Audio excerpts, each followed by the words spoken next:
नमस्कार। आज हम एक ऐसे शोले की बात कर रहे हैं जिसने 2012 में न सिर्फ बिजनेस की दुनिया में बल्कि हॉलीवुड में भी काफी हलचल मचा दी थी। हाँ बिल्कुल। 20 मई 2012 तारीख थी जब चीनी कंपनी वांडा ग्रुप ने अमेरिका की जानी मानी सिनेमा चेन AMC उसको खरीदने का ऐलान किया। और रकम भी छोटी नहीं थी, 2.6 अरब डॉलर। बिल्कुल। और ये सिर्फ एक फाइनेंशियल डील नहीं थी, ये एक बड़ा इशारा था। इशारा किस तरफ?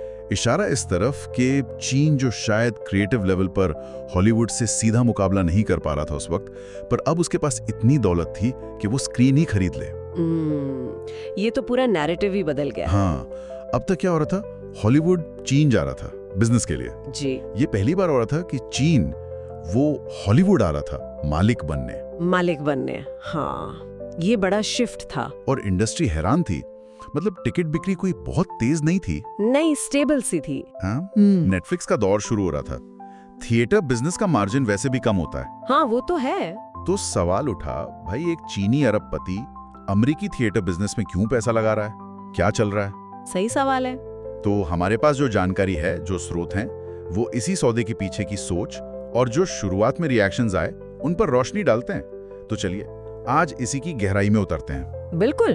और देखिए, जैसे ही ये खबर फैली, वॉशिंगटन में कान खड़े हो गए। अच्छा। सरकार के लेवल पे। हाँ, एक कमेटी है CFIOS, committee on foreign investment in the United states. हाँ, सुना है इसके बारे में। ये राष्ट्रीय सुरक्षा के नजरिए से देखती है विदेशी निवेश को। बिल्कुल। इसमें ट्रेजरी डिपार्टमेंट, डिफेंस डिपार्टमेंट, मतलब वित्त और रक्षा मंत्रालय के अधिकारी होते हैं। उनका काम यही है देखना कि कहीं ऐसे निवेश से अमेरिकी हितों, खासकर सुरक्षा को कोई खतरा तो नहीं। तो उन्हें क्या खतरा लगा इसमें? उन्हें चिंता हुई सॉफ्ट पावर की। सॉफ्ट पावर मतलब कल्चरल इन्फ्लुएंस। हाँ, कि कहीं वांडा ग्रुप AMC के इतने सारे स्क्रीन्स का इस्तेमाल चीनी प्रोपेगेंडा फैलाने के लिए तो नहीं करेगा।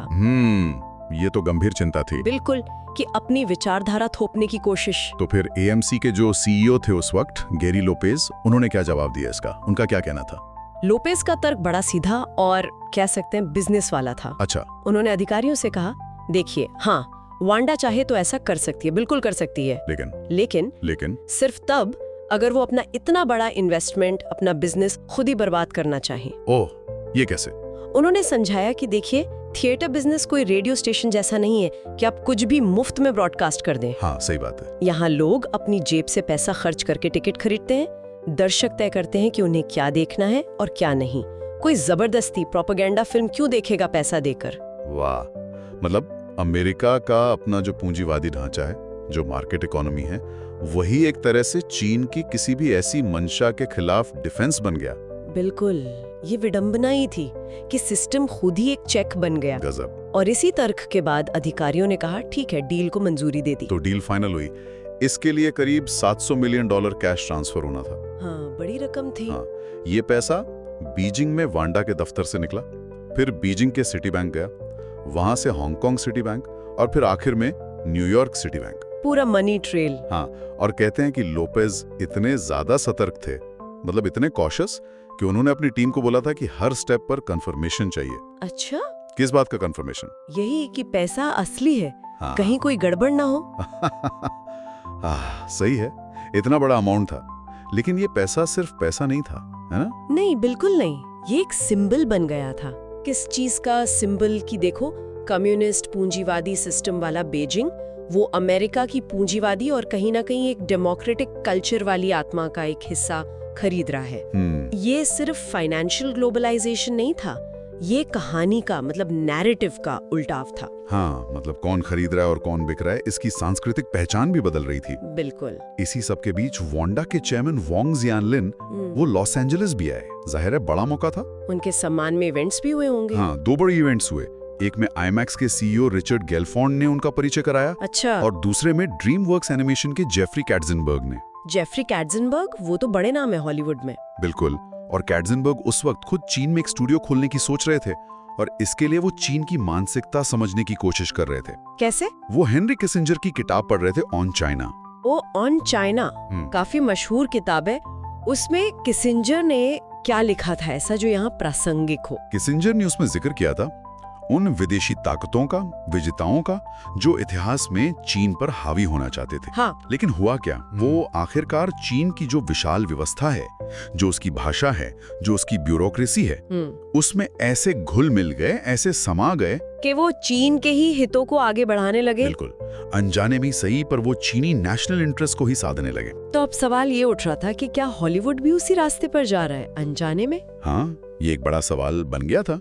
और कैट्सनबर्ग में तो कुछ बदलाव दिखने भी लगे थे। जैसे उनके बिजनेस कार्ड्स उन्होंने नए बनवाए, एक तरफ अंग्रेजी, दूसरी तरफ मैंड्रिन चाइनीज। अच्छा। और ड्रीमवर्क्स का लोगो याद है, वो चांद पर बैठा लड़का जो मछली पकड़ रहा होता है? हाँ हाँ बिल्कुल याद है, नीला सा बैकग्राउंड होता है। उसमें भी बदलाव आया, लड़के की जगह एक पांडा दिखाया गया और चांद का रंग नीले से बदलकर लाल हो गया। लाल, ये तो काफी सिंबॉलिक है। बहुत। ये छोटी छोटी चीजें थीं, लेकिन संदेश बड़ा साफ था। क्या संदेश था हॉलीवुड के लिए? संदेश ये था, देखो, चीन अब ग्लोबल एंटरटेनमेंट इंडस्ट्री में सिर्फ एक बाजार नहीं है, वो एक बड़ा खिलाड़ी बनना चाहता है, सीरियस प्लेयर, और उसके पास अरबों डॉलर हैं ये करने के लिए। तो जो स्टूडियोज पहले से ही डीवीडी की बिक्री गिरने से परेशान थे, हाँ, उनकी कमाई कम हो रही थी, उनके लिए अब दो ही रास्ते थे, या तो चीन को कमाई के एक बड़े नए सोर्स की तरह देखो, या फिर खुद को एएमसी की तरह देखो, एक टेक ओवर टारगेट। एग्जैक्टली। बिल्कुल। एक स्टूडियो डिस्ट्रीब्यूशन एग्जीक्यूटिव का कोट भी है इस बारे में, बड़ा खरा। क्या कहा उन्होंने? उन्होंने साफ कहा, देखो भाई, मैं कोई पश्चिमी लोकतंत्र का झंडा लेके नहीं घूम रहा हूँ, मैं यहाँ बिजनेस करने आया हूँ, पैसा कमाने आया हूँ। सीधी बात। यहीं आकर मामला बड़ा पेचीदा हो जाता है। हॉलीवुड का मुनाफा और चीन की स्ट्रैटेजी, इनका गठजोड़। तो आखिर में ये सौदा सिर्फ स्क्रीन और सीटों का नहीं था, ये इस बात का सबूत था कि चीन को अब पश्चिम की कहानियों के बुफे में सिर्फ लाइन लगाने की जरूरत नहीं है। वो चाहे तो पूरा रेस्टोरेंट ही खरीद सकता है। और जब तक हॉलीवुड बेचने को तैयार था, बीजिंग खरीदने को तैयार बैठा था, शायद कहानी के लिए उतना नहीं जितना अपनी स्ट्रैटेजी के लिए, जितना अपनी पहुंच बढ़ाने के लिए। बिल्कुल। तो ये सब हमें कहाँ लाके छोड़ता है? जो हमारे पास स्रोत सामग्री है वो तो यहीं तक की कहानी बताती है, पर सवाल कई छोड़ जाती है। हाँ, बहुत सारे सवाल। इसके बाद क्या हुआ? क्या वांडा ने और स्टूडियोज खरीदे? क्या ये जो चीनी पैसा आया, इसने वाकई अमेरिकी फिल्मों के कंटेंट को बदला? जैसे कुछ लोग कहते हैं आयरन मैन 3 या ट्रांसफॉर्मर्स 4 के बारे में कि उनमें चीन को खुश करने के लिए बदलाव किए गए। ये बातें तो उठी थीं। या फिर अमेरिका में ही इसके खिलाफ कोई रिएक्शन हुआ, कोई पुशबैक? ये सब आगे की कहानी है। बिल्कुल। लेकिन सोचने वाली बात ये रह जाती है कि जब कल्चर का प्लेटफॉर्म ही, यानी कि स्क्रीन ही बिकने लगे, तो फिर कहानी कौन तय करता है, कौन लिखता है? बेचने वाला, खरीदने वाला, या फिर बाजार खुद?